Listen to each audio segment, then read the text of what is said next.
YouTube Live.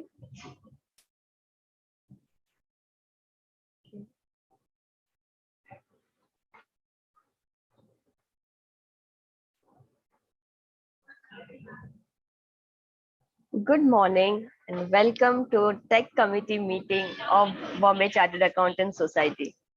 It's my pleasure to welcome you all on Saturday morning to yet another and interesting topic on digital analytics by a veteran speaker who has worked all her life on analytics, identifying hidden adjustments and identifying exceptional things. But before I introduce our speaker for the day, let me invite the chairman of Technology Committee, Mr. Suhas Paranspe, to give opening remark.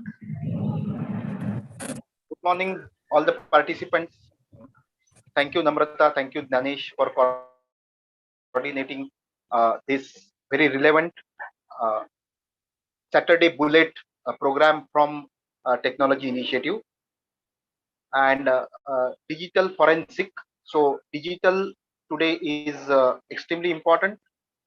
Forensic is extremely important. So, this topic is going to be very relevant and to be used by everyone over a period of time, kind of a topic.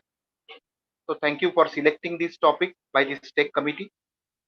Now with digital virtual assets coming under income tax era also for the first time in this budget, we can foresee that how this overall digital area is going to be important under the government scanners, and therefore this is a very relevant topic. I thank Ms. Deephika from South India, and I thank her for sharing her knowledge which she is going to do with all of us. So thank you very much. Thank you, Namrata. Please take it forward. Thank you, Suhas. So let me invite speaker of our today's meeting, Deephika. And before I give stage to her, let me first give you a brief introduction about her credentials.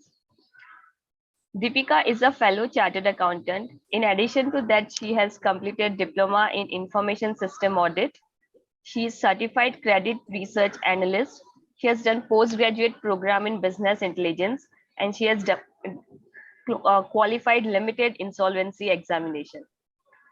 Her technical expertise revolves around SAP R3, SAP Business One, Power BI, R language, Tele ERP, Excel, and other office tools. Her experience involves handling assignments involving audit analytics, exception reporting, application review, ERP remediation, information technology general controls, internal financial controls for bank, NBFC, manufacturing companies. With this, let me invite the speaker for today's meeting who has also spoken at multiple platforms like SIRC of ICAI, Secretary, Women's Committee of Institute of Internal Auditors, Madras Chapter. She has been a faculty with SIRC of ICAI for Information Technology Training and Advanced Information Technology Training programs. She has been a guest lecturer at various professional bodies and education institutions in addition to colleges, explaining topics like data analytics, forensic blockchain technology, information system and information technology audit automation. We are privileged to have you, Deephika, for our today's meeting and wish you best for today's session. Over to you. Thank you, Namrata, for your nice introduction, and thank you BCAS for giving me this opportunity to share my knowledge with all of you today here. So with no further delay, we'll start the discussions of our digital forensic. I hope my screen is visible. So today we are going to see some of the key aspects of digital forensics.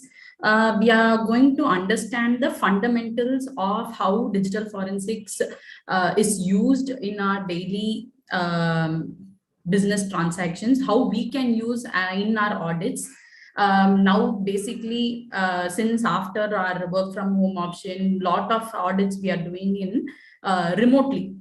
Right, so we are relying on a lot of digital evidences which are provided by the auditees.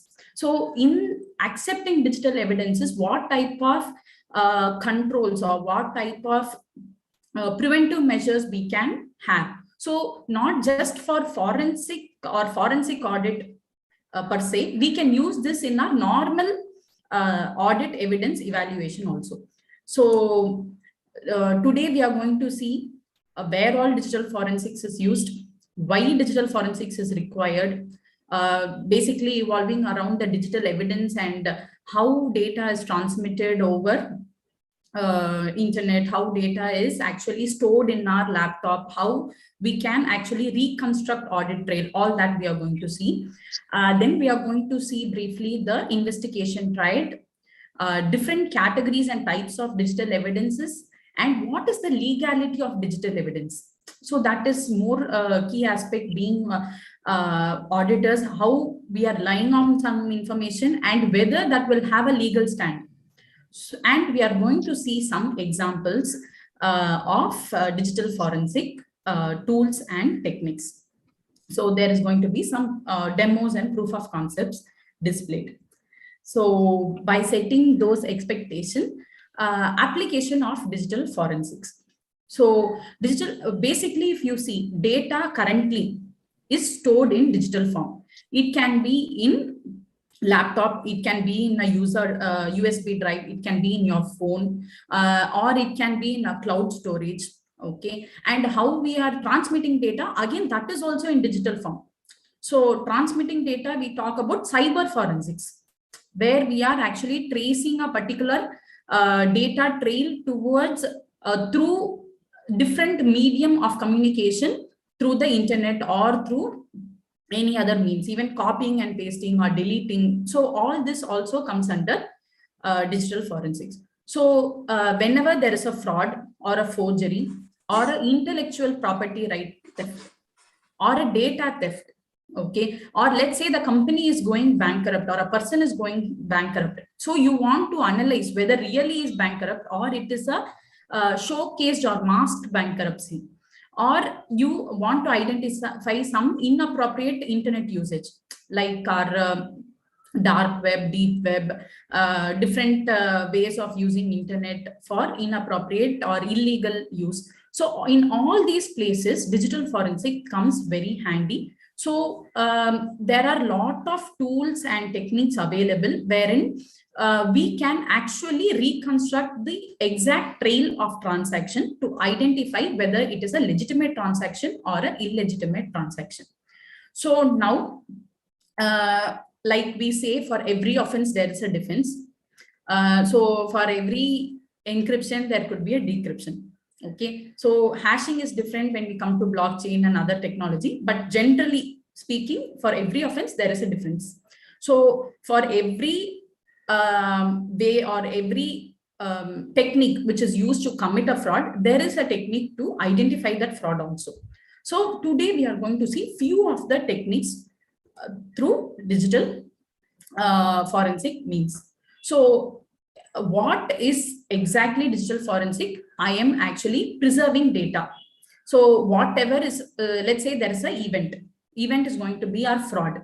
Okay, as soon as a fraud is committed, or let's say not even fraud, you are actually going to investigate a vulnerability. You are thinking like this employee purchase head is corrupt, because of which my purchase expenses are increasing.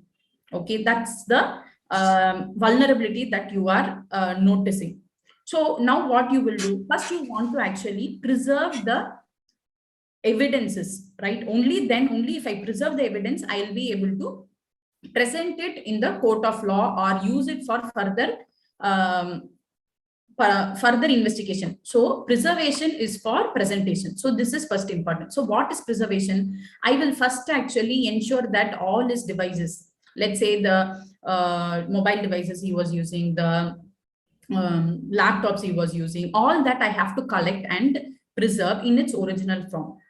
Then I will validate whether it is his only and what all he has done. I will try to identify and analyze what all data is there, whether all are legitimate. Is there any communication which indicates that he has committed a fraud, whether he is saving any invoices, or let's say he's creating some fictitious entities and creating POs. So like this, you want to actually identify for what all he has used that laptop for, what all he has communicated through his mailbox. Okay, all that validations I will be doing. So this preservation and collection is a physical activity. So validation to documentation is going to be a tool-based activity. So digital forensic essentially is tool-based. Tool-based means we need an enabler, like we say bookkeeping. We need a tool for bookkeeping, right? If it's a manual bookkeeping, we had books, like physical books. So in e-bookkeeping, we have Tally, SAP, different ERP tools for maintenance of books. Similarly, here also in digital forensics, we will be having tools. Okay, there are different tools. We will be seeing how different tools are there for different purposes. So all this will be tool based. So depending on the category, okay, of area where we are going to apply this digital forensic techniques, we will be using different tools and different techniques. Purpose will be to facilitate further reconstruction of events. So here, let's say we have collected that particular purchase head's laptop, okay, and you are actually trying to run some tools, identify some patterns, identify deleted mails, communications which you want to interpret. You want to see whether he has modified any purchase order, whether like customer has given something and he has modified and then updated in the ERP. So there can be so many different ways in which actually a person may cheat. Okay, so now what is essential is we are reconstructing events and not actually using the events as it is.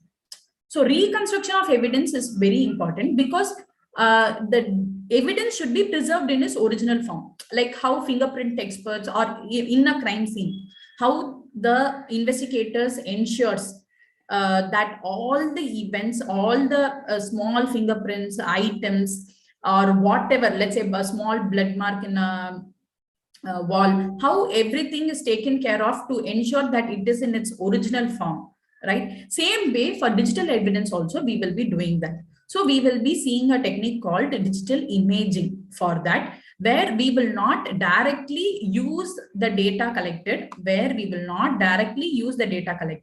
but we will preserve it, and we will reconstruct that data to use for our analysis and our interpretation and documentation. So this is the basic workflow of digital forensic. So first I will collect, let's take a simple same example.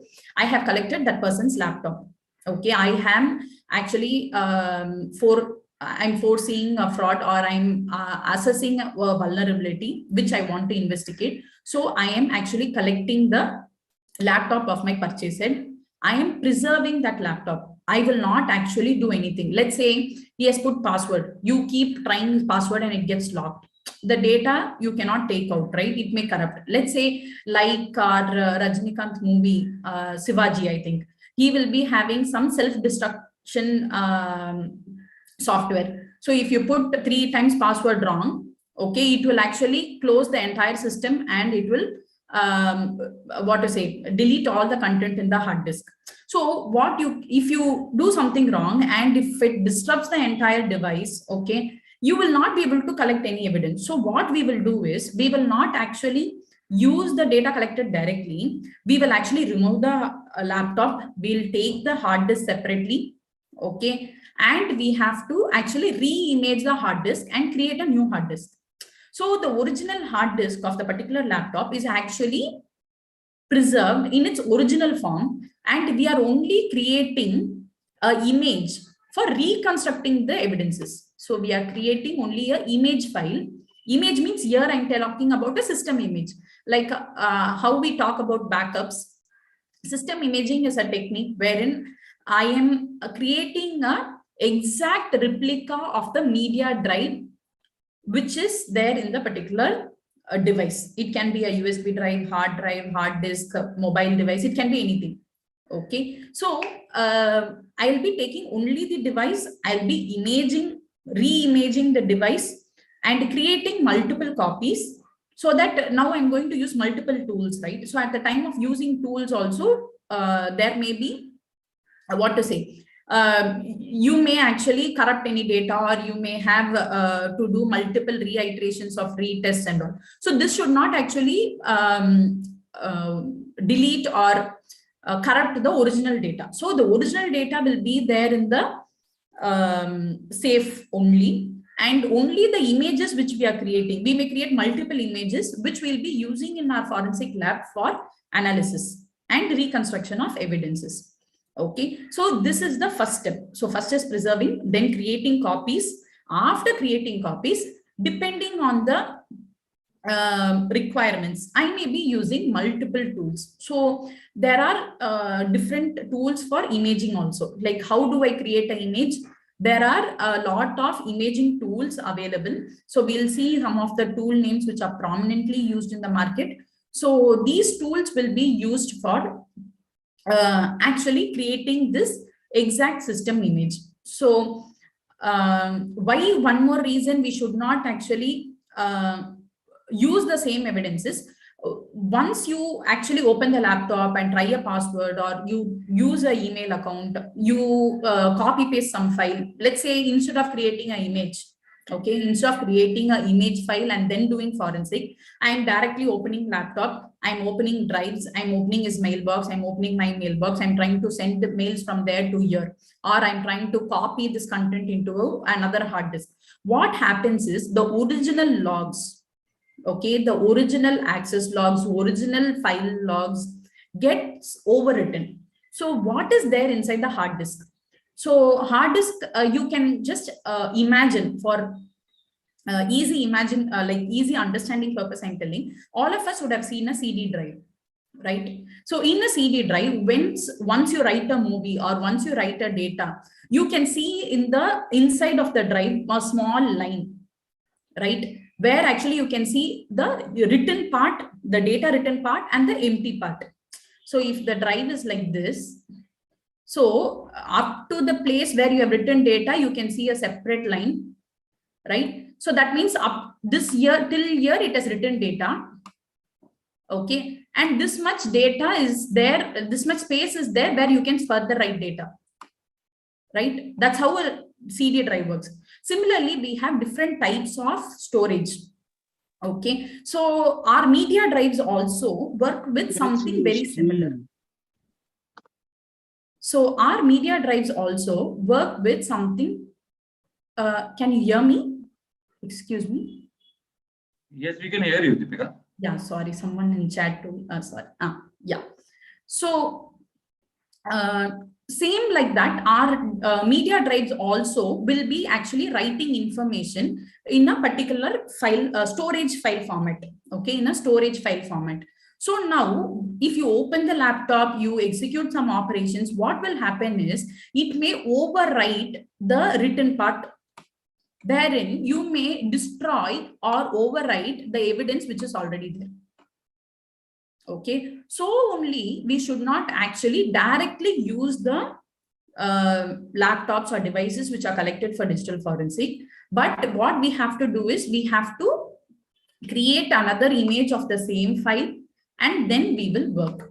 So this is for the actual forensic evidence where we are trying to recover or reconstruct evidences from a crime scene, something like that. Okay, so now why digital forensic?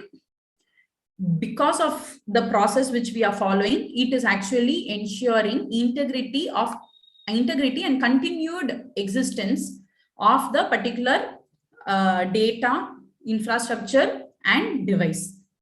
Okay, so now this will actually help you to prove, let's say, always it's not a fraud. See, once you do all this, you may have a lot of false positive, there will be a lot of junk. You need a lot of patience to really search for and identify which are the real evidences which are going to prove a particular crime or particular fraud, right? But only when we do this, you will protect the integrity of data, which can be actually submitted to the court of law as a evidence. Okay, so there are different types of evidence that also we'll be seeing. So there's something called as primary evidence and secondary evidence. So if we want primary evidence, we have to protect the integrity of data in the original state in which it was created. Only then we can produce that as a valid evidence in court of law. So it is for this main reason that we are doing this digital forensic exercise than randomly going and stalking a particular laptop or phone.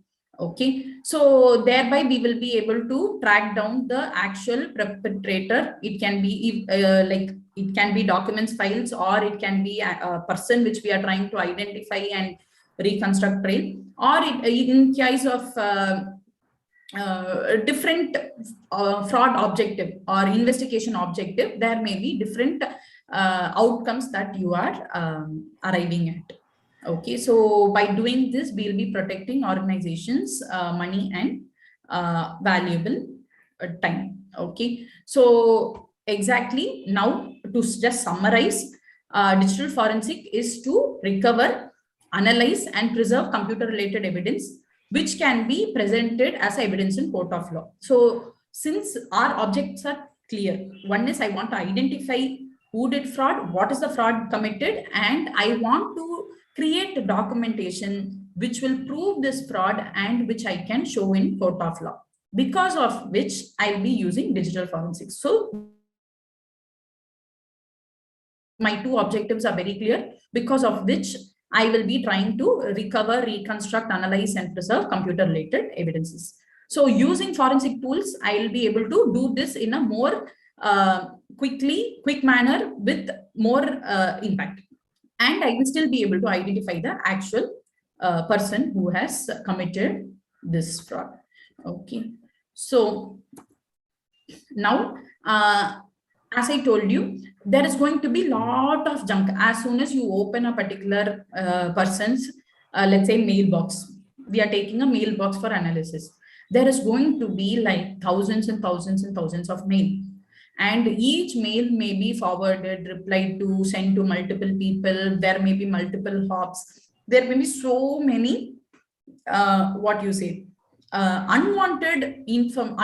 or distracting information, or there may be noise in the data which we are analyzing. Okay, so what we have to do is, first we have to identify which all area I want to investigate and what is going to be my key indicators for frauds. So here our normal control assessment comes in. So whatever we do as part of internal audit also, like risk and control assessment, we identify what are the areas of high risk, low control, and then we do the testing so that we really identify some lapses. If we take a low risk area and where there is high control, we may not actually identify any frauds, right? So even when we are actually identifying areas for investigation, we have to identify high risk areas with low controls. So these will be the areas where I'll be having multiple concerning features. Okay, so even when I take a mailbox, I may not take all my employees' mailbox. Okay, I'll be taking only the respective employees where I want to actually analyze. First, I have to decide, am I going to take mail communication? Okay, because let's say it's an office mail. In your office mail, already you have configured, like you cannot send to an outside domain person. Outside domain persons will not be able to send you mails without actually coming through my spam filter, DLP and all that. So already, let's say I have controls around my,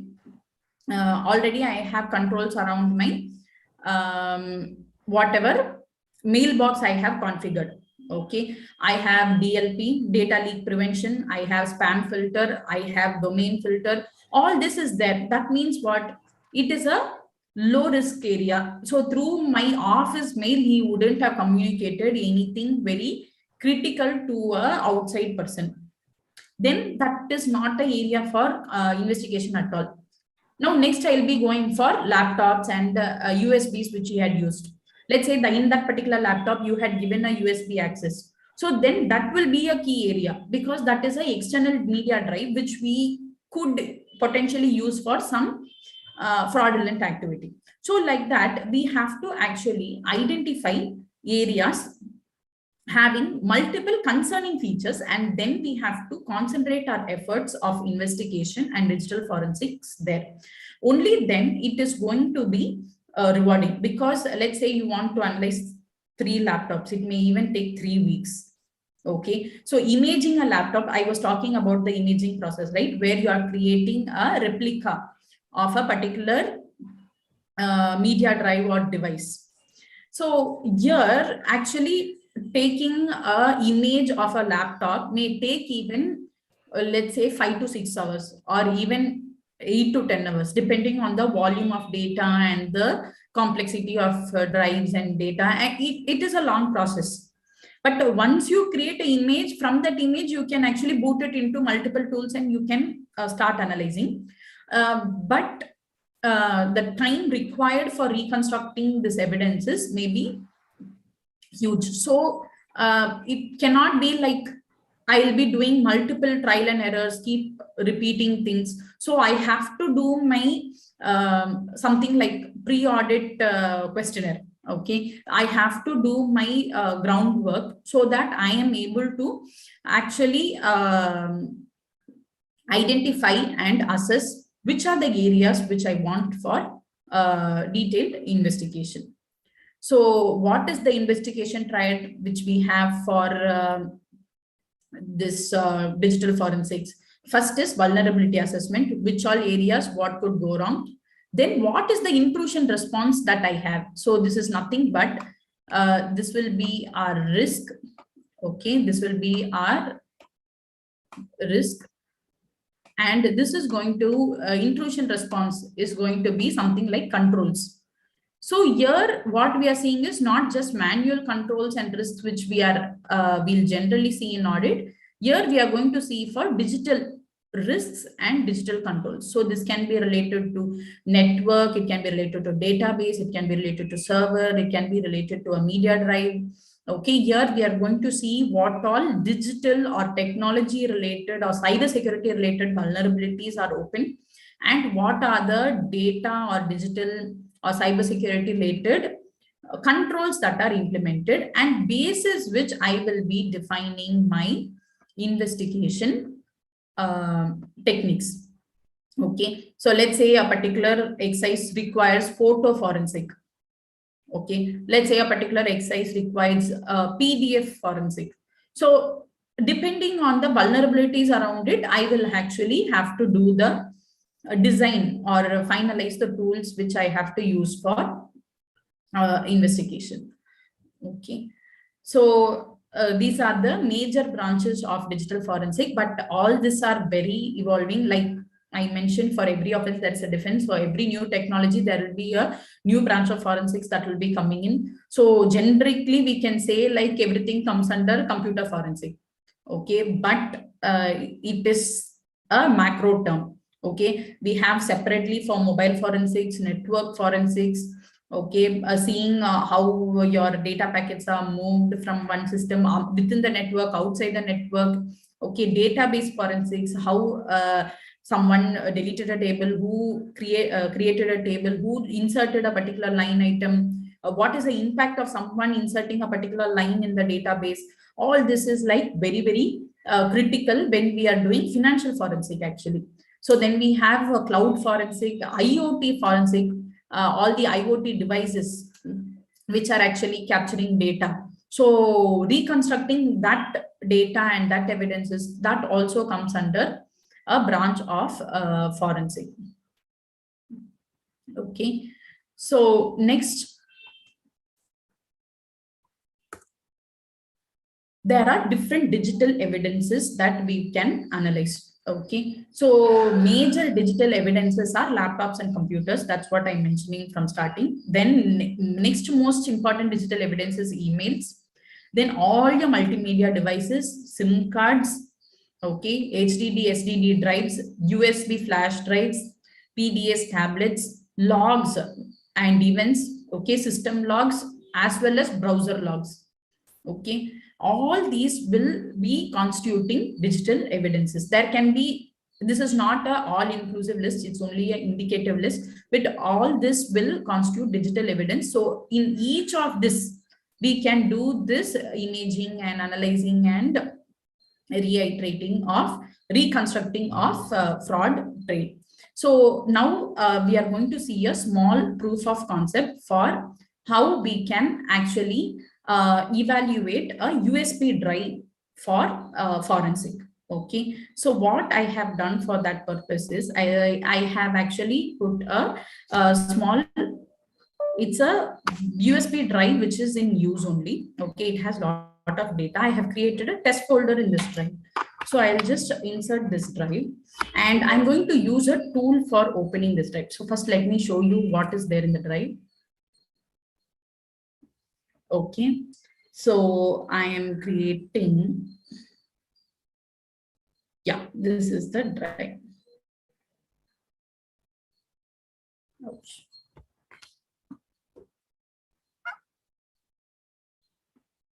Okay, so this drive has a lot of data. Okay, we can analyze all the data, but actually for our easy understanding and whatever I want to show, I have created one folder called test folder. In this, I have put some data. Okay, I have put some mail headers and some PDF files. Okay, and now the same pen drive, I'm going to open through a tool. So for this, I'm going to use a tool called Access Data FTK Imager. So FTK is nothing but a forensic toolkit.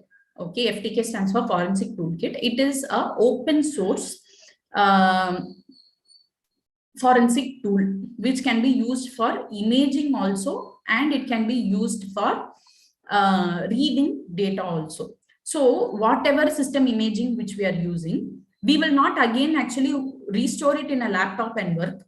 Okay, so let's say you have actually taken a hard disk, you have created a copy of hard disk, you will not actually open that hard disk in another what to say, you will not install that OS again in a laptop. You will actually try to open it through a tool, so through a forensic tool. So like that, for that we have some very prominent tools like FTK, Autopsy. There are a lot of forensic tools. NCase is the most prominent tool which is used actually. So this is nothing but it is going to be like a browser, okay, which is going to read all your digital evidences.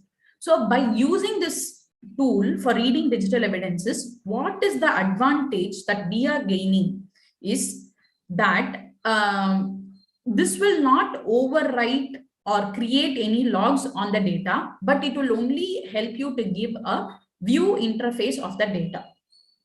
Okay, so it is essential that we use a forensic tool to read any digital or forensic evidence. Okay, so now in this tool, it's only a browser till I open. So I have your file, add an evidence item. So I go and give add evidence item. Once I give, it is asking whether you are going to analyze a logical drive or an image file. So wherever we are talking image, it's not a JPG image which we are talking about. We are talking about a system image. Okay, or contents of a folder. Let's say you are not doing any imaging and all, directly in this laptop you want to analyze one folder, then you can actually use this. So now since I'm going to use a pen drive, I'm using a physical drive, and I give okay, and I choose the drive. So my laptop's drive is also there, and here I have another drive, 8 GB USB. This is the HP drive which I showed you now, and I'm just going to load that drive. So if you see left hand side, the evidence tree is built where actually it is showing what all is there. So unpartitioned space, this much is there. Partition 1 is there. In that, which is named TCS HCL. In that, these are the folders. So let's see in partition 1 what all are there.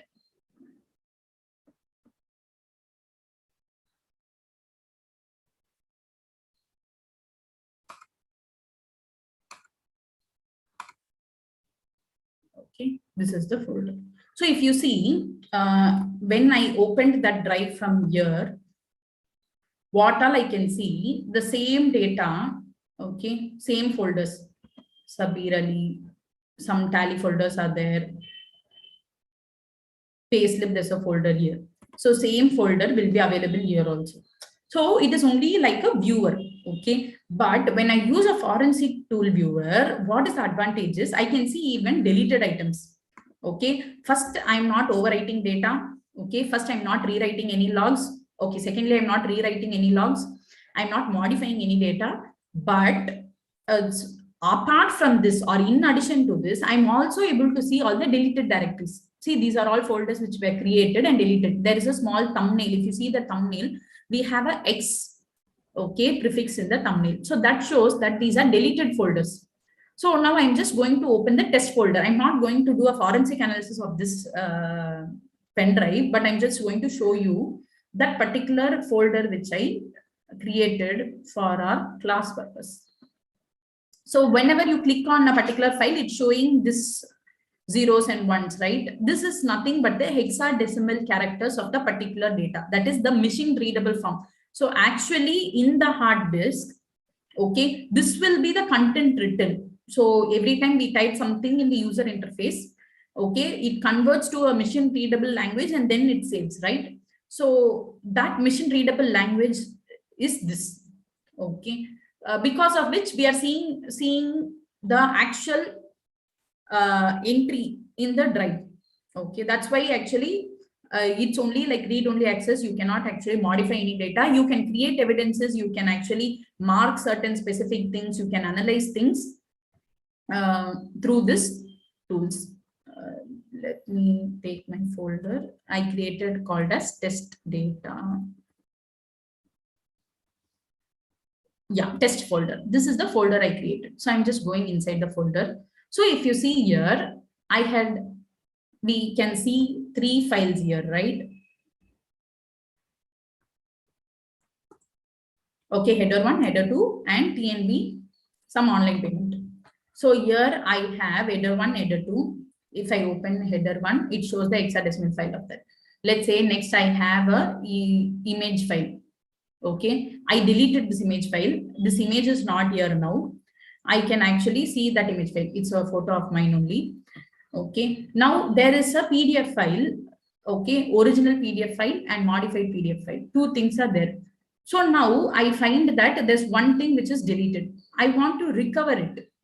Okay, see, I can see the preview of the deleted file also. So what to say, the image also I was able to see.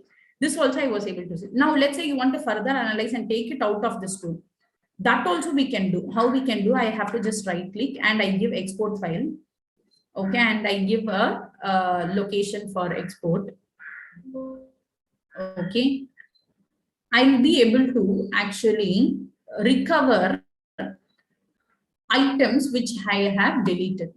Why we are able to recover? Because it was there in the drive. So these are files which are yet to be overwritten. Okay, there's only a logical delete that has happened. So all the files which are logically deleted, I can retrieve. So if you had resetted or formatted any laptop, it will ask whether you are formatting, okay, or you are factory resetting. So if you do factory reset, the entire media drive will be cleaned and removed, wherein you will not be able to retrieve any data. Okay, but if you are plain formatting, actually you will be able to retrieve the data. Okay, so this is the like logically deleted. No, now let's see. I'll delete one more file. Let me delete this also. It's asking, or do you want to permanently delete? I'm giving delete. Okay, and I'm going back to my FTK imager. Okay, and let me close this evidence. Let me reopen it. Yeah, so it's there.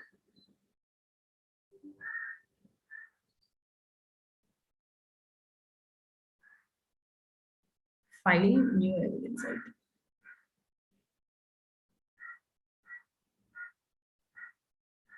So now,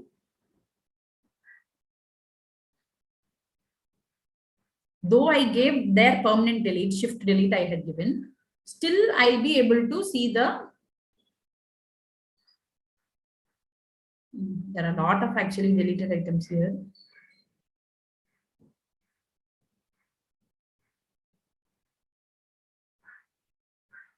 Okay, still I will be able to see. See now, the original was first I deleted before the class started itself. This is the second time now which we deleted. That also will be there. Though I had given shift delete, it's only a logical delete. So I'll be able to retrieve the data. Okay. So in this example, okay, it's actually a EB bill. Fine. So in this example, we have actually directly worked with the evidence. Okay, directly I read the pen drive without actually creating an image. But in the same thing, I can actually create the image also. So we were talking about system image, right? So how image creation happens is I can create a disk image. Okay, so let me close this evidence and open afresh. So since currently we are not in a forensic lab and I'm using my personal laptop, it's better we use one tool at a time so that it doesn't crash. So I give create disk image. So now we can create actually disk image of different sources. So currently same physical drive I want. So I'm creating say 8 GB pen drive. So it may take at least like 15 to 20 minutes minimum. Okay, and depending on the volume of data, it may be higher also. Once I do this, it will create a logical copy, okay, of the particular drive.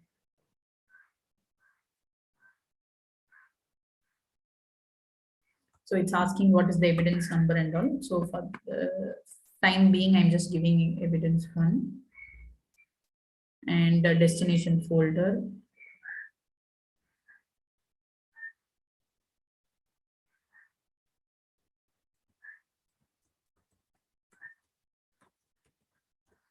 So once I do that, it will start imaging.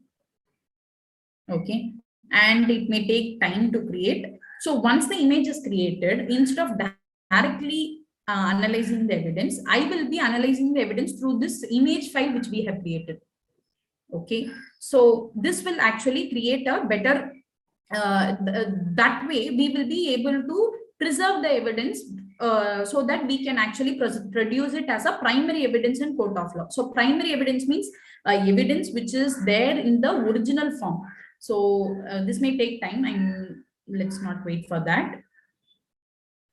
Okay, so what is a primary evidence? Okay, so primary evidence is at the time of creation of the electronic record, the computer that have produced must have been in regular use. The kind of information contained in the electronic record must have been regularly or ordinarily fed into the computer. The computer was operating properly. Okay, the duplicate copy must be a reproduction of the original electronic record. So these are the conditions which we have to satisfy in order to actually prove a particular evidence which is digitally created is in its original form. Okay, so this regular use, if you want to prove, it should be actually from that laptop which was in regular use. When you are reproducing it as an original copy, we have to take a system image. So only if these conditions are fulfilled, we will be actually able to produce a digital evidence in the court, which is acceptable by court of law, because of which actually we are creating this disk image. Okay, and then operating. But if I do it in the directly in the particular system or directly in the drive, it will overwrite the drive or change the logs from the original system. And all the more risk is you may overwrite some data which is existing there.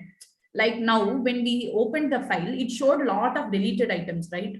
Why it is there? Because in the hard disk that image is still available. But let's say you have pasted some more data into the pen drive. What it will do is it will rewrite that information, okay, by wherein the number of deleted records you can retrieve will reduce. If you are using the same device for any other purpose, there is a risk of overwriting of data, wherein actually it will reduce the capability of digital forensics which we can execute. Okay, so that is the main reason. So what is the process of digital forensics? So first identify which all are evidences, where it is stored and how it is stored. Then I have to preserve it. So first one is isolate it. Okay, in the first process of preserving is I need to isolate it. I have to prevent people from using that digital device so that it is not tampered or it is not overwritten. So once you identify this particular device or particular item as a digital evidence, immediately I have to isolate and ensure that people are not overwriting it and the evidence is not tampered with. Then we have to decide on the tools and techniques which you want to use. So currently we were seeing, we wanted to retrieve some deleted information. So we used a tool called FTK, Forensic Toolkit, wherein actually it will help me to read the data through a tool, wherein I can actually recover or retrieve deleted information also. Okay, now let's say in my next analysis, I want to actually identify whether a particular PDF file given as evidence is modified or not. There are different tools for doing it. Let's say I want to identify a particular image is morphed or not. Okay, there are different tools for doing it. So then first part of analysis is going to be identifying which all tools are I am going to use for this particular type of data. Okay, next I have to document whatever data I am analyzing. So whatever may be the digital crime scene, I have to number the evidence. I have to give my examiner remarks. I have to identify. So I have to logically sequence my documentation so that I am able to build a case. So building a case, like almost like writing an audit report, I have to build a case for proving the fraud committed. So the final part is going to be presentation. It may be to the management, it may be to the, let's say, if you're doing something part of audit, to the audit committee, or it may be to court of law if in case I am, I want to take action against the person who has committed a fraud. So this is going to be a process of digital forensic. So you have to use forensic tools wherein you are creating a virtual image of disk. So physical actual evidence will be in a very safe locker or something where you will be working only with the image files. You will be using tools for reading and analyzing the data. So for, the most important data preservation technique is disk imaging, and this is very important because depending on the type of evidence, the imaging techniques which will be used is going to vary, and we should know how to use this disk image or take the disk image. Both are very, very important. In a way, we have to take a disk image in a way that we don't actually modify or tamper or overwrite any of the data, sector data. Okay. So by doing this, okay, by preserving the evidence and analyzing this evidence through forensic tool, we'll be able to reconstruct events. Okay, reconstruction of event only, we will start documenting. So a particular conversation has been initiated on this particular day. What was communicated, from where this communication has gone, okay, to whom, who has received it, what he has done next. Based on the communication, let's say there is a file which is created. So that file I will analyze. So let's say that file was later converted. Basis that file, there was a agreement that was built. That again next I'll analyze. So that agreement I want to do forensic for fingerprint, for signatures. Okay, signatures or handwriting analysis. So all that, this next step of digital forensic. After that, let's say I want to do some image processing. So all this will be like the reconstruction of a particular trail where the evidence I would have collected from different sources in different point of time, I have to reconstruct and build a case which will show me sequence of events. Okay, so next we are going to see another proof of concept wherein we are going to analyze a email. Okay, so we are going to analyze who sent an email, from where it is sent, how many places it has gone. So here there are some constraints also. There are some information that we can take also. I'll explain both. I'll explain what all we can do, and not being a government authority, what all constraints we will be having. So that also we will see. So what is a mail header? So every time we have email, okay, every time we have a email, okay, it generates some information. Okay, so like for example, I have created some test mail in the morning. Okay, so if you take this mail, and I'm in a Gmail actually. So if you see here, I have 3 dots. I can give here show original. Okay, in Gmail account, I'm actually giving here 3 dots and I'm giving show original. So once I do this, actually I'm getting some lot of data jump. Okay, it looks like junk, but actually this is the actual mail communication that happens when we generate a mail and send a mail. Okay. It has information about the sender, receiver, how many servers or how many had over the internet.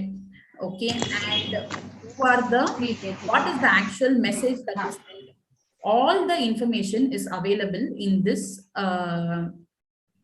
all the information is available in the mail. So one of our most important information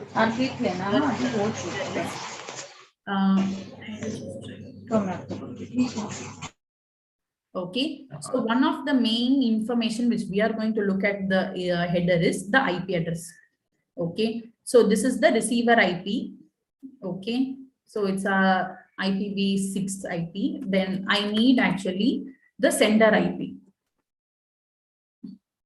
Okay, see, received from domain of this. Okay, this is the permitted sender IP. Okay, the same thing is coming here. So with this, actually, I can identify who is the actual sender. Okay, where he is sending it from, and content of the mail. Obviously, we can read in the mailbox also. But as I told, we will not be directly working with the mailbox. We will be actually working with only the copy of the mailbox, where actually we'll be using this mail headers for analysis. Okay, this is the raw text of header. What we can do is we can actually use some mail header analysis tools, wherein we will be able to do some more analysis. Okay, so just yeah, this is my header analysis tool. Okay, so if you see here, MX Toolbox is the tool which I'm using for my header analysis. So what this tool will do is, if I paste the particular email's header, it will actually give me all the information of the mail first. Okay, and my IP information. Let me copy that.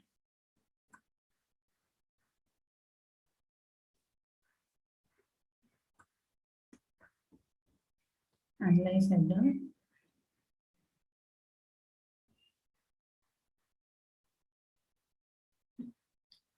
So it gives me how much time that mail had taken to come. Okay, from where it had come, SMTP port, what is the eSMTP port. Okay, what is the sender IP, what is the receiver IP. Okay, who has actually registered that domain, what policies are installed in that mailbox, whether there is security, where is syntax check, spam check, what policy is not enabled. Okay, what is the length of the message, what is the subject of the message, was it encrypted. Okay, so actually whether body of the mail was encrypted, not encrypted, like that. Actually I'll be getting, this is the parts of my mail actually.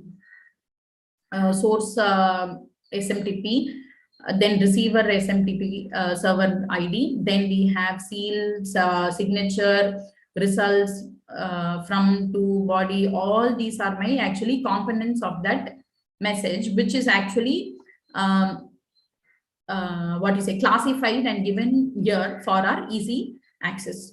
So now what we can do here is we can actually take the particular IP, okay, which is the sender's IP, it's on top itself, and we can actually try and search for the location, or we can do further analysis basis that IP. Okay, So for that, what I'm going to do is, yeah. So from, actually it's given here also. Okay. So this is the summary which is given by Google itself. So in Google now recently for metadata information, when we go, it is automatically giving the summary, like from where to where, what is the IP. So I am taking this and I'm just going to a IP location.net. There are a lot of traceroute is a very commonly used IP locator. So I just go here. So this is my IP currently. It is showing like currently the where I have connected to. So it's in Chennai. This is the host name. Okay, who is the ISP? I'm using Windows 10 Chrome. Okay, what agents are there? Screen size. Till this extent, we'll be able to actually identify information from a IP address. Okay, provided it is actually a registered IP address. Like if it's a dynamic IP, it will be difficult to trace.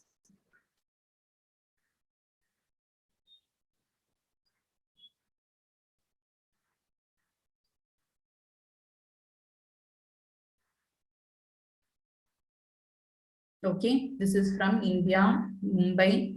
What is the latitude, longitude of the place from where this mail has originated? So like this, I'll be, what is the service providers geotagging, all this information I'll be able to build.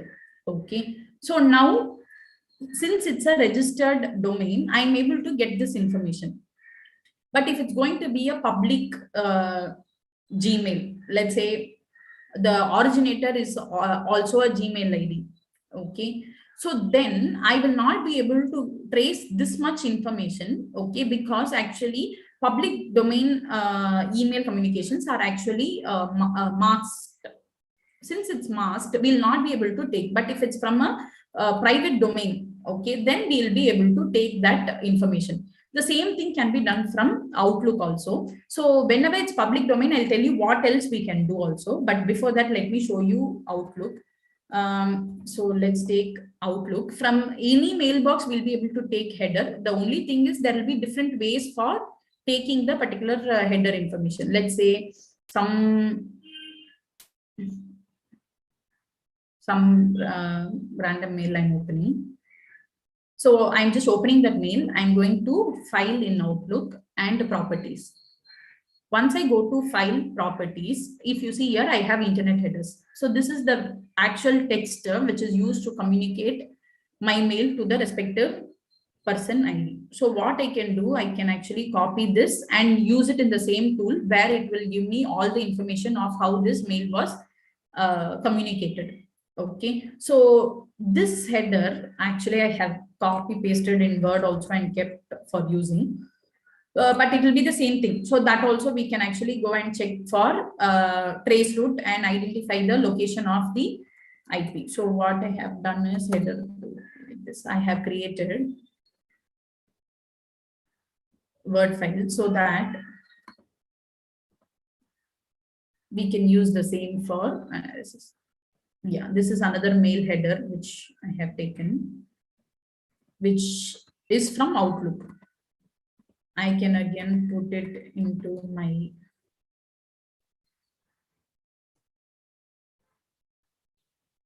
MX Toolbox.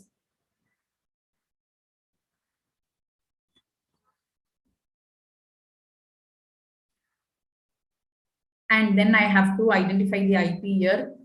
Okay, take this IP and then I put it in trace route and identify the location of the person. If I want to identify any components of the mail where it did someone interrupt this mail, did someone what to say, modify the content of the mail, those things and all I'll be able to take from this information itself. Okay, let's say the particular mail trail had gone for like 5 times and 6th time it is forwarded to you. From 1st time till 6th time, who all have used what all in that mail and what all was changed in that mail, the entire trail I'll be able to take from this header. Okay, like date wise. So that is the advantage of using like even if you are forwarding, let's say the previous message someone deleted or a few paras and then sent you may not know that content, right? But your mail header will have all the content. So when you do forensic analysis of mail headers, we will be able to reconstruct evidences at each place. What was the body of the mail? At each forward or reply, what was the location of the person? Provided it's a static IP, we will be able to take. But as I told you, in Gmail, we'll not be able to do because the IP will be masked by Google and whoever is the public domain service provider. So in such cases, what we will do is we can do reverse lookup for email ID. Like what we do in social media audit, or let's say social network tracking. Okay, like through your LinkedIn profile, trying to build a network chart of whom all are your connects, how you are related with them, did you study with them, did you work with them. So we are trying to build, let's say, social network of a person. Similarly, we have lot of databases, like how for transfer pricing we have databases. Let's say how we have databases for pricing methods or profit analysis, then industry benchmarking databases. So many databases are there, right? So similarly, we have databases for identity also, okay, which actually maps to different social media platforms. So one thing I told is inside LinkedIn building a network chart of a person. But there are actually tools and techniques wherein actually across your social media, it can analyze and it can tell this person, okay, having this many email IDs, this many phone numbers, this many, connects, networks, okay, he's part of this organization, okay, he has purchased this, that much of data is available.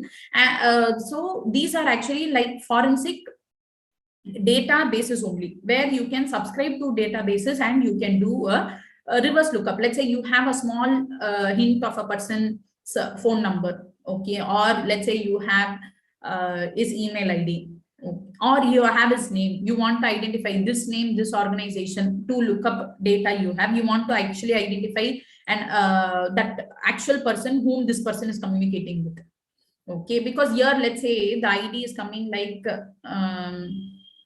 if we see here, we'll have the email address. Okay, Vinuta is coming here.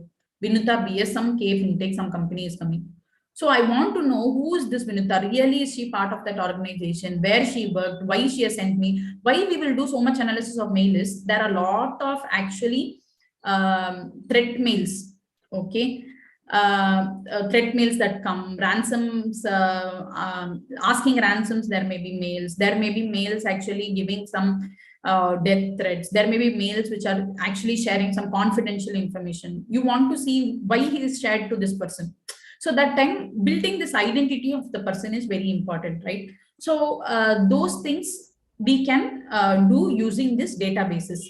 Okay, so there are a lot of public databases. One such as Being Verified. Okay, this is a company which provides people search. Okay, there are very few, I'll not say very few, there are no free databases which gives you accurate data. It's better to go for a proper paid database where data source where you can get more valid information, or we can build our own social media profile for a person using big data analytics. Okay, that is separate, but free databases don't give much information of the person. But there are a lot of free databases which gives information of the company. Okay, like who are the directors, who all are employees of the company, what all are exports that company is doing, what all imports the company is doing, whether the company is invested in cryptocurrency or not.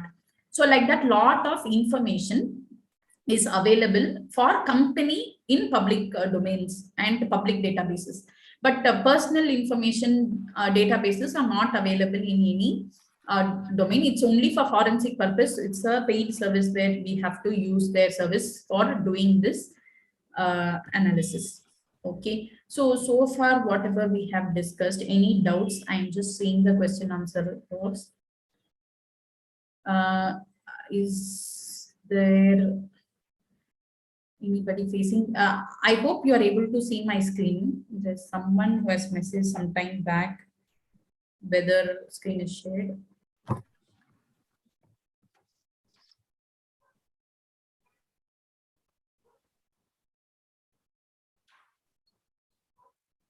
Yes, Paresh sir. FTK will not auto initialize the drives to view. We have to actually divide, give whether the entire laptop it should view, or let's say even in FTK, I can choose a folder in my laptop and analyze only that folder for retrieving documents or receiving files. So that is possible. Yes, NCase, FTK, other imaging tools drives erased by not only. Yes, yes, FTK can retrieve the documents erased by not answer. So actually, if there is encryption of drive, it cannot read. Okay, we have to decrypt it and only then it can read. So apart from that, if the data is not overwritten, if the data is not like hard deleted, like you are not degaussed the media drive, you can retrieve data. But encrypted means we should decrypt it through a tool, then we have to load it into NCase or FTK, and then we have to read. Okay, thank you. Yes, if FTK NCase primary machine is the tampering of it. Yes, yes, Santosh sir. If we actually install directly FTK in the primary evidence machine, it will tamper evidence, not because of installation of FTK. Okay, it is because every time you open the laptop and move some file, create some file, you are overwriting logs, you will be overwriting information. Because of that, actually, it will be tampering of evidence. FTK will not tamper any evidence, but when you are installing FTK, you are opening browser, you are downloading, right? So this will be creating logs and overwriting old logs. So let's say we are doing this for one day, it means we are actually overwriting T minus 10 days logs, right? So in that way, we will be actually tampering with the evidence. Configuration of laptop, it depends on the level of forensics we are doing. The best thing is actually keeping a dedicated laptop for forensic. So generally how they do is they have forensic labs where actually because certain things and all in individual machine it will be very difficult, so they'll be working with what to say, in network of machines or in server like that. So it will be required that you have a forensic lab for doing different types of forensic analysis. Yes, thank you. Correct. Okay, so any other doubts so far? Can we continue? Okay.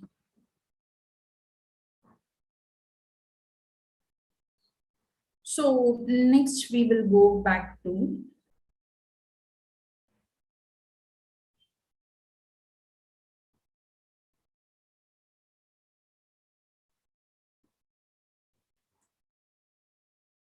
okay. So there are several commercial and open source tools available. So some of the commercial tools are NCase, FTK, Helix, and all. Okay, open source tools we have DFF, LiveView, then SleuthKit. Actually, this is called as Autopsy. Okay, Autopsy. So there are a lot of tools, as I told you. This is like proper forensic tools, but we may use like the small things, like a lot of smaller tools also we may be using, like for image forensics, for hexadecimal conversion, or you may be using multiple tools for actually analyzing the data. So that is there.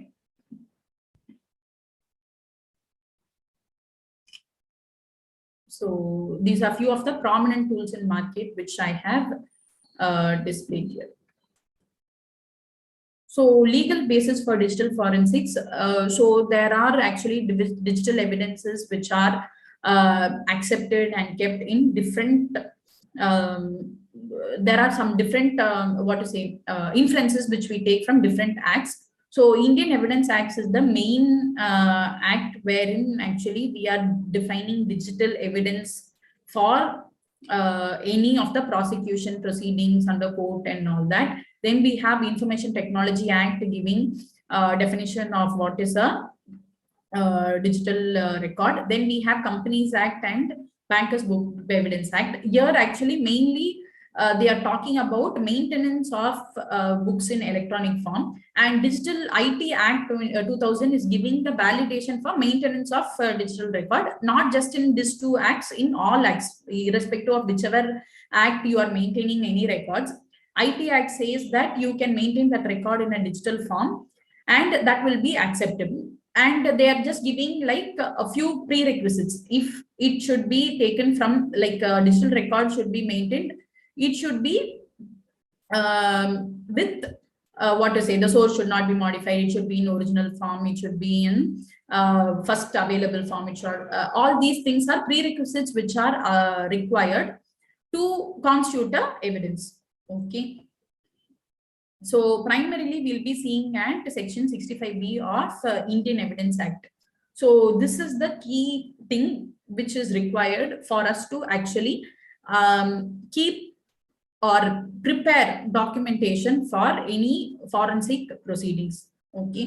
So at the time of creation of the electronic record, the computer that produced it must have been in regular use. So you cannot actually what to say, create, okay, it should be in its original form. You should have logs to prove that it was created at that time in that mission, and that time this was the IP used. That we have to show. Only then we will be able to take plainly taking some what to say, printouts or mail copies, or let's say WhatsApp screenshots. This and all will not be taken as actually evidence in court of law. Okay, so this information should be contained in electronic form, must be in ordinary course of business that data should have generated. Okay, so this is like you should not actually modify or induce any data into and then show. Okay, like for example, it is very easy with the PDF editor or image editor where you can stimulate screens. Okay, even in Canva we can stimulate screens and show as if a chat has happened. Okay, that type of evidence and all court will not take. So it should be in its original form. So we are not actually going to accept any mail copies, we are not going to accept any screenshots, we are not going to accept any photos. Okay, so the original electronic record with the hexadecimal or the backend information should be available. Okay, that record is what the court is going to accept. Okay, and whatever we are reproducing in court should be an exact copy, duplicate copy of the original record. So the only way for creating that exact duplicate copy of the original record is going to be disk imaging. Okay, so this we should be very, very clear. Maybe internally, if we are doing some management forensics, like behalf of management, we are doing any forensics, or let's say behalf of an investor, we are doing forensics of a particular management. Okay, so these things and all, it's fine. It depends on the level of what to say, trust and risk appetite which the investor company is going to take or the management wants to take. Maybe only for moral policing also you may do a forensic analysis. Okay, there this may not be required, but still when you are doing moral forensics and you are identifying, sorry, moral policing, and you are identifying some real fraud that has happened. Okay, if you have not followed all the procedures which we have discussed, what will happen is you will not be actually in a position to take action against that crime. Okay, because playfully, let's say we tried to hack someone's mail, identified something really confidential, something has gone wrong which has not in our sight. What will happen is you will not be able to punish that person, or you will not be able to get your money back. You'll not be able to enforce that person to whatever he has defrauded. You'll not be able to get it back. So it is very essential, like whenever we are taking any forensic engagement, we have to follow all the procedures. Next, we have section 21T of IT Act defining an electronic record. Okay, so it means a data record or data generated or image stored, received, sent in electronic form, or a microfilm, or a computer generated microfiche. Okay, so this is in continuation to the previous definition which we discussed. So both are giving validity for electronic evidence. What essentially we have to understand here is it is giving the validity for electronic evidence. Okay, the next level, what we have to do is preserving and analyzing and documenting of electronic evidence is digital forensics. Validity is there in law where you can have data in digital form. That digital form can, if reproduced in court of law, it will be a valid evidence for a particular transaction or event. So now let's take another example. Will WhatsApp message be admissible in court of law under this digital evidence?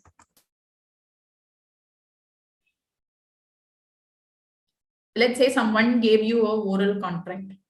See, oral contracts are also executable, right? But he has given confirmed you in SMS or let's say over WhatsApp. Can it be admissible in court of law?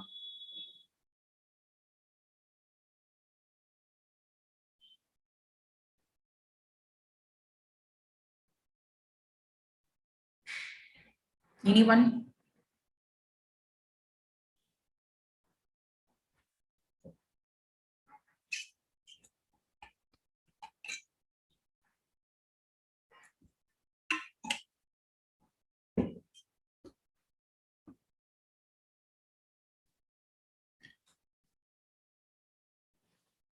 Yes, actually there are conflicting case studies in different court of law, but primarily if you see, it is not admissible only. Why? Because okay, when you are reproducing a WhatsApp message, it is not actually a primary evidence. Okay, so now we have to understand difference between what is a primary evidence and what is a secondary evidence.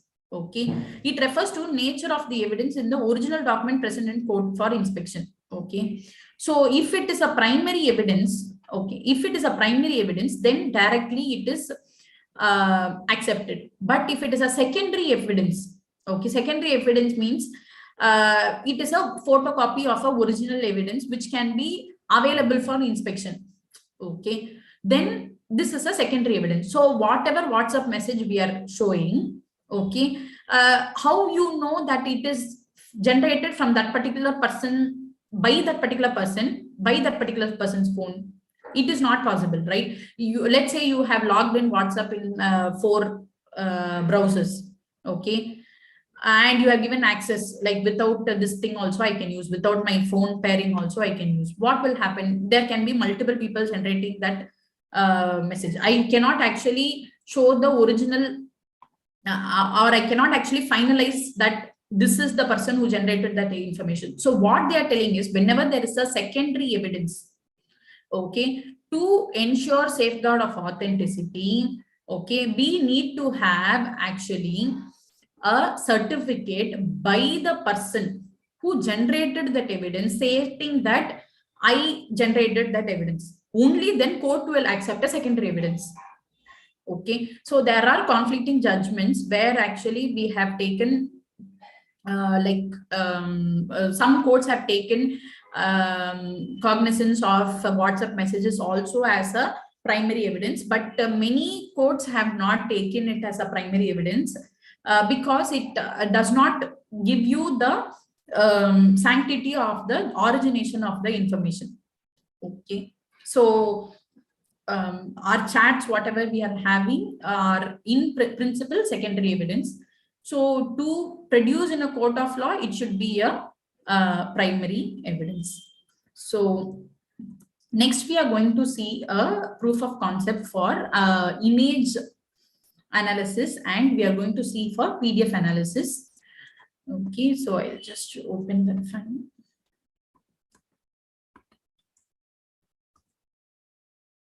It's,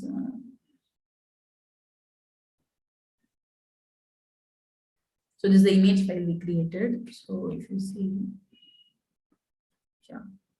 So this is the USB image that is created, which we can analyze. So before that, I'll go into photo forensic. Okay, so for photo forensic, we are using a tool called Forensically. Okay, so I'll just reopen this.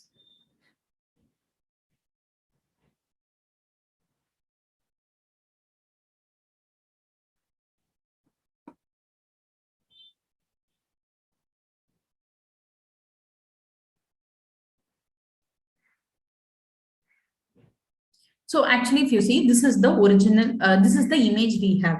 Okay, it's a test image. We will see one more image, like we will also load an image and see, but it's a test image. We'll just see this is the image which is there. Now, actually, we can see with the magnifier the actual pixels, okay, of the image, wherein if any code or anything is saved inside the pixels, that we can identify through this. Then we have clone deduction, where actually we can identify if there is any cloning. So how they have,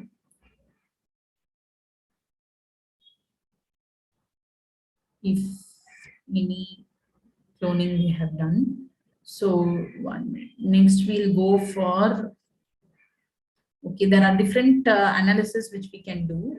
The metadata, geotag, okay, PC analysis, principal component analysis. Okay, so I'm not going to all that. So metadata is basically the information about the data which the image is having, like when it was taken, where it was taken, okay, and which device was used to take that photo, and what is the pixel, what was the original form, and all that is there. Then if there is a geotagging available, then the place where you have actually taken that image, that is possible for you to see. Okay, so this, as I told, it's a test image which is taken from Europe. So then we have thumbnail analysis. So if you see here we'll be able to see the opacity of the image. So this is the image which we are having. Like if you are actually seeing how it was changed, okay, see, this is the original image. So the original image is actually a person paragliding. So this was actually modified to include something like a alien, I think, and the person paragliding went above that here. Okay, so if you just give show differences here, actually it will show you what difference they have made to that particular image. Okay, and how it is, like this is the final form of the image. So this we will be able to do for actually any image. So I'll just open, I'm just going to load a selfie. So this is a photo of me.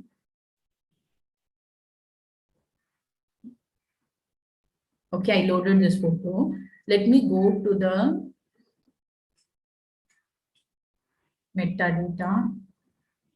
So if you see exactly where it was taken in my home. So actually I can see exact location of the place where it is taken. I stay in Perambur. This is my home address. Okay. So by any photo we have, we'll be actually able to trace exactly when, where it was taken and how it was modified. I'm going to thumbnail analysis and I'm going for opacity. So here I have not done much modification. I just actually inverted it. Okay, because it was a sari, I inverted this photo.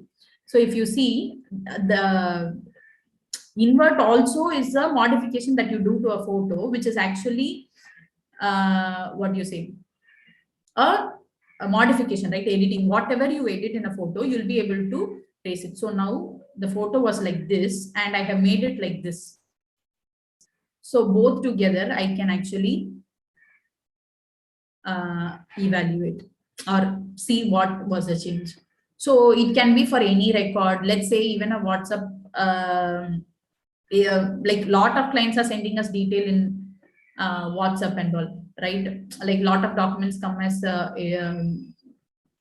evident, like lots of images come as like invoices, they take photo and send. All that actually we can analyze if they have, if we think there is something wrong, fishy, or it could not be true or too good to be true. In those scenarios, actually we can use this tools for understanding the modifications or changes that are done to the photo. Okay, so that is one for photo forensic. So next, actually, we are any questions I have? I think Paul sir is sharing something. Okay. Okay.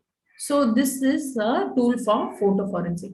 So next we'll see one more tool. Actually, for PDF also we have similar tools, but most of them are Linux based. So since I'm using a Windows based machine now, I don't have the exact tool, but I'll show you the basic thing where we can identify or check if a particular PDF document is modified or not. So that easily we can do in actually our Adobe Reader itself. Like this is again the same EB card. Okay. So here actually, if we see, we go to view. And if we go to, I think in file itself it is there. File properties. If we go to file and properties, okay, here itself we get actually the metadata of the particular PDF document. So if a particular PDF is modified, okay, let's say they edited something, changed something, or inserted some object on the PDF, or let's say they have created a sign on the PDF, okay, like copy pasting sign, we can see here through modified date. So created on this date. So today I did a I used some online PDF editor to modify it. So I can see what when it was modified.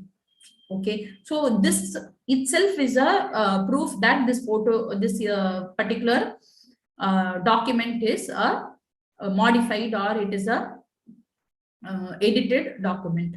Okay, but if we want to know exactly what is edited, and if we want to remove the objects on the particular document, then we have to use a separate forensic tool for doing the same. That is not like an online tool, so I'm not able to show here. So what is the change that is there is here actually, here status of the service is live. Here what I did was I just masked that data here, this part. So this is a small modification only, but still it may impact if in case there is any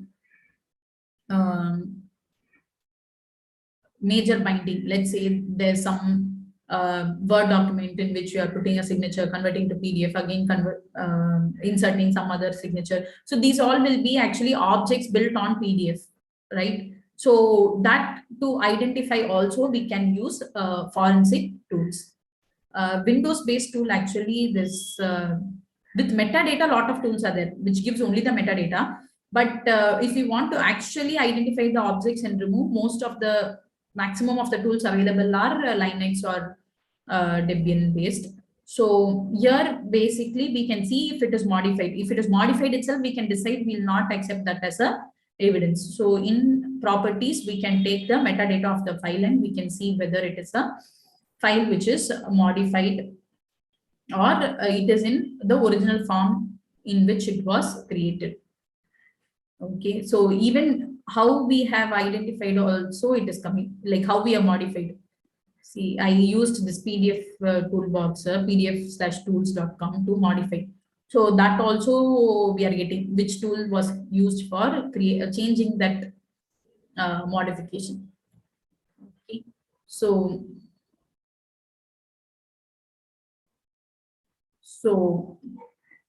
actually, these are the major areas I had for discussing today. So we did a small example with the, I'm taking small examples because forensic process itself is a very large process. If we take one mailbox imaging and analyzing and recovering deleted mails, that process itself may take like solid 2 to 3 hours. So I'm taking like one mail header, one PDF document like that, so that we are able to actually understand the concept. So we saw a FTK tool for reading USB drive. So if you do, you can do the same on a hard disk, but just to be need patience. It may take some time for doing it, like 3-4 hours. Okay, so same thing, we saw one more email analysis, and we saw identity and IP tracing, and we saw one more example for image and PDF analysis, right? So, and I hope I added some value in understanding or making what to say, the fundamentals and the concepts clear. Any questions, you can unmute and talk. Online course for digital forensics. There are courses in Udemy, there are courses in YouTube playlist. We can do, sir, for sure. There are a lot of content online. So we can do, you can ping me, I can send you some links, or in the group I can share some links. I think Paul sir has already shared some links of good tools and blogs which we can read for further reading. Twitter message, actually we have to read, sir. I think it is also not a primary evidence. Yes, thank you everyone for your feedback. Any questions? We can take a couple of questions now. Questions. If there are any questions, you can put it in chat box. Hi Deepika. Yes. Can you show again how to use MX Toolbox, because I've tried, but it was throwing some error. Error, sir? Okay. Yeah. So I just copied the entire original message and paste it to the MS Toolbox, but it was throwing error. Okay, sir. So how did you take the? Was it Gmail or Outlook or any other? Gmail? No, it was a private domain. Yeah. So from Gmail or from Outlook? From Gmail. Okay. So first, for copying the message text. So Gmail means you can put it in. We have one more tool in Gmail itself. Let's take this. So you take here, you go for open the mail, then this 3 dots, show original message. Right. And you just give copy to clipboard. So once you give copy to clipboard, the entire mail header gets copied. And then you go to Toolbox, MX Toolbox, analyze new header. Now paste that whatever header information you copied and give analyze header. Okay, got it. So this you can do for Outlook. And actually in Gmail itself, there is a toolbox. It's called Google Toolbox, if I'm not wrong, toolkit for message. Okay, I'll share all the links, whatever I have used today. And so this Google Admin Toolbox, there is an app. So this also does the similar activity. So here also we can paste the header. And so there are multiple tools for each forensic analysis. So yeah, this is a subject. So, but this gives more primitive information. If we use MX Toolbox, it gives more detailed information. Understood. Okay. Thank you, sir. Thank you. There are WhatsApp message to API.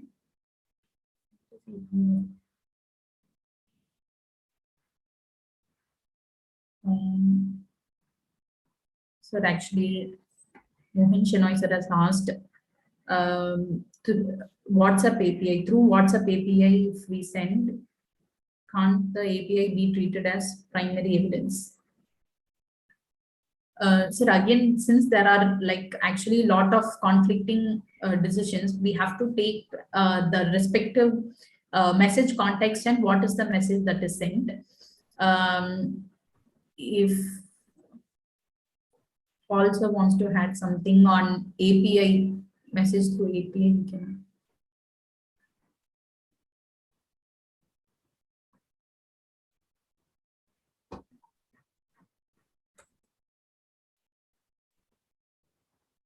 So, and one more question from Pallavi Agarwal. Best laptop that you can suggest to begin with for forensic audit?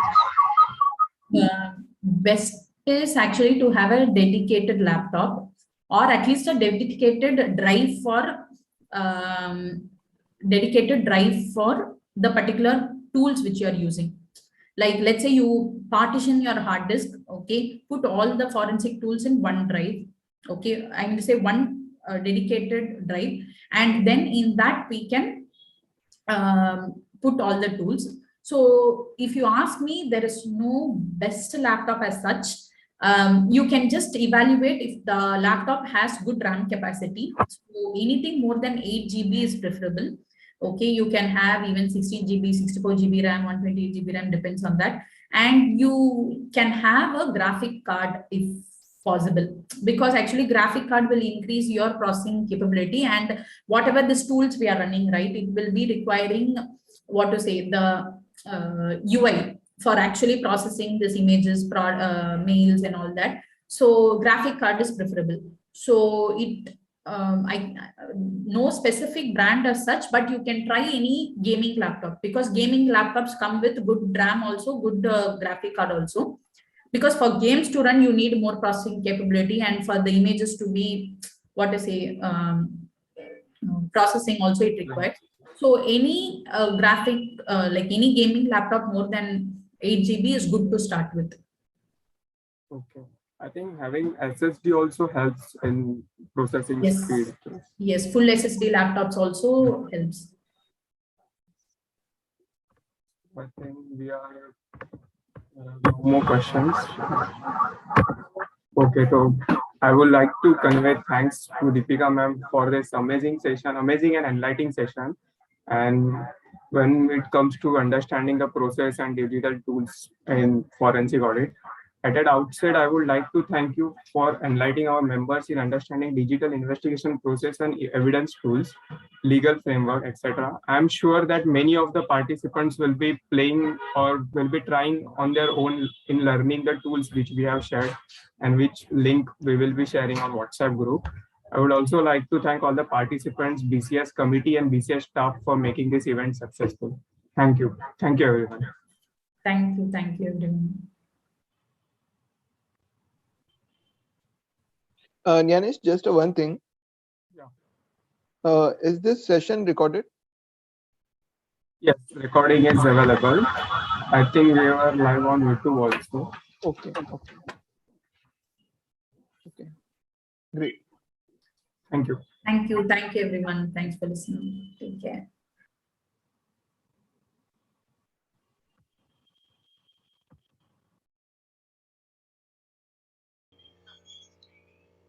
Excuse me. Yes. You will be sharing the forensic links in the BCS technology event WhatsApp group. Yeah, I'll share that now. Sure. Thank you. Yeah.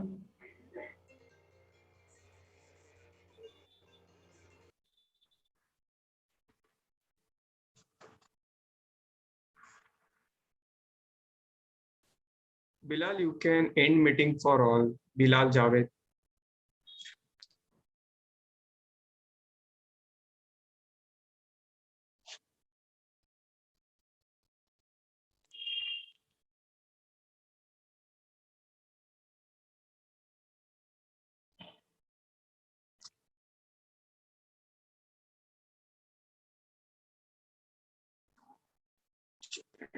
Please add me on WhatsApp group.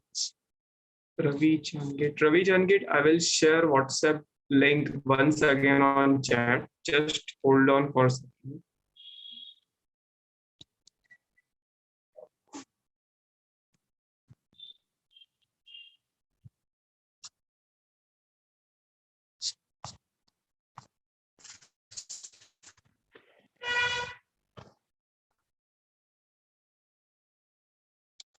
Ravi, I